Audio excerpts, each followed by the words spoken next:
Bonjour à tous, bienvenue sur ma chaîne Grand Club FCB. Si vous êtes nouveau sur ma chaîne, n'hésitez pas à vous abonner.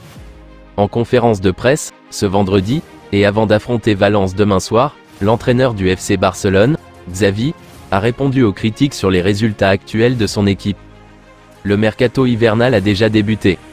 Pas dans les faits, bien entendu, et encore moins dans les dates, mais au FC Barcelone, c'est déjà le cas. Et si le club catalan va accueillir au mois de janvier le très attendu Vitor Roque, brésilien de 18 ans acheté 40 millions d'euros, il se pourrait qu'un autre talent précoce débarque dans les prochains mois en Catalogne. Son nom ? Claudio Echeverri, milieu de terrain argentin de 17 ans qui évolue au sein du club de River Plate. Courtisé par d'autres grands d'Europe, tels Manchester City et le Real Madrid, Echeverri plaît aux dirigeants catalans. La preuve ? Xavi n'a pas usé de la langue de bois lorsqu'on l'a interrogé sur le jeune prodige en conférence de presse. Je le connais. Il est talentueux, oui. C'est un footballeur différent. Mais c'est la cellule de recrutement qui s'occupe de ça. Attention, tout de même, faire venir Echeverri à un coût, près de 35 millions d'euros. Pas évident que le Barça dispose de tels moyens dans les prochaines semaines. Sale temps au FC Barcelone qui reste sur 2 défaites consécutives en Liga, contre Girona, et en Ligue des Champions face à Antwerp. Xavi a tenu à répondre aux critiques. Je ne pense pas à démissionner. Je vais bien, je suis très excité à l'idée que nous pouvons faire une bonne saison. Je crois plus que jamais au projet et aux joueurs. Cela fait 2 ans qu'on travaille bien, on est à la moitié du chemin pour faire un grand Barça, c'est ce que je pense. Ici, toutes les alarmes sonnent dès que les choses ne vont pas. L'année dernière, les choses étaient pires et nous avons fini par gagner. Les choses ne changeront pas malgré ce que disent les médias, mais nous devons être unis. Si à la fin de la saison rien n'est gagné, l'entraîneur devra probablement partir, mais maintenant nous sommes en décembre. Il est magnifique, les joueurs s'entraînent très bien, ils croient en ce que nous faisons et les joueurs sont à mort avec le staff. Les joueurs sont totalement engagés. Si ce n'était pas le cas, je partirais. Au premier virage raté, de nombreuses personnes descendent du bateau.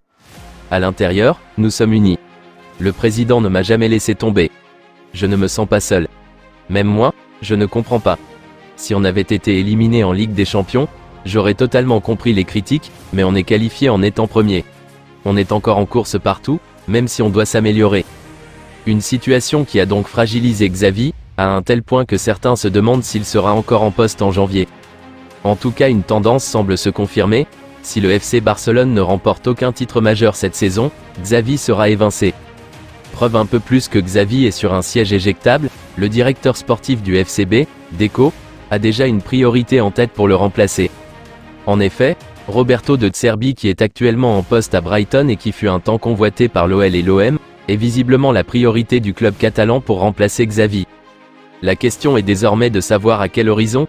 Vainqueur de l'Olympique de Marseille, ce jeudi, en Ligue Europa, le club anglais a validé son ticket pour les 8e de finale.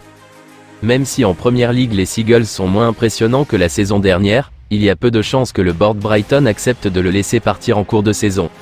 Si cela venait à rapidement tourner au vinaigre avec Xavi, le FC Barcelone pourrait donc être tenté de confier l'intérim à Rafael Marquez jusqu'à la fin de saison, pour ensuite confier les rênes à Roberto De Zerbi.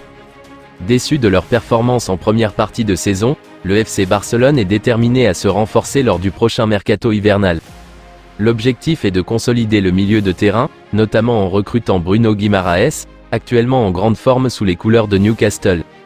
Cependant, ce transfert nécessiterait un gros sacrifice financier de la part du Barça. Cependant, attirer le Brésilien ne sera pas une tâche facile, surtout après sa récente prolongation de contrat avec Newcastle jusqu'en 2028, incluant une clause libératoire d'environ 115 millions d'euros. Face à cette dépense importante, le Barça envisage de sacrifier Robert Lewandowski pour récupérer des liquidités. L'attaquant polonais a connu une saison en deçà de ses standards habituels et pourrait être transféré, potentiellement en Arabie Saoudite. Je vous remercie d'avoir regardé ma vidéo, n'hésitez pas à vous abonner pour plus de contenu similaire.